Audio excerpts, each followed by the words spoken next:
So when I was a freshman at Baylor, I joined a small group with my church. It was an incredible group. We became best friends. We hung out together. We went on mission trips together. We went on camping trips together. And we grew spiritually together. And part of growing spiritually is obeying what God says about outreach.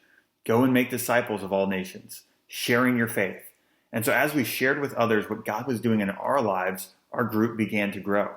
We went from 15 to 20 people to 30 people and then 40 people. We'd be crammed into this one living room week after week. And we realized that if we wanted to continue to grow, we would need to multiply. Multiply, or become two groups. And so we did that, and I helped lead one of those groups, and we started the process all over again.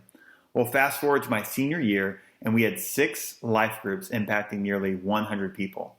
And not only was this impacting Baylor, but people from these life groups went on to help plant churches in North Carolina, Kansas, and Arkansas. Missionaries were sent to South America and Africa and Asia. It was truly a global impact.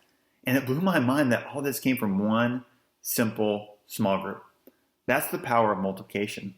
Multiply! But multiplication wasn't our idea, it's God's. The very first chapter of the Bible, Genesis 1, has the first command to people, and it says, be fruitful and multiply.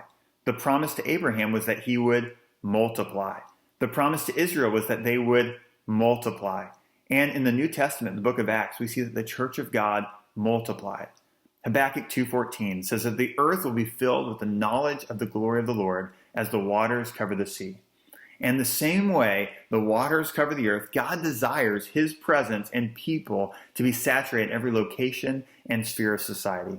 And that happens when we multiply. So don't become isolated and inward focused. Look outward, take a risk, and multiply. It's so worth it.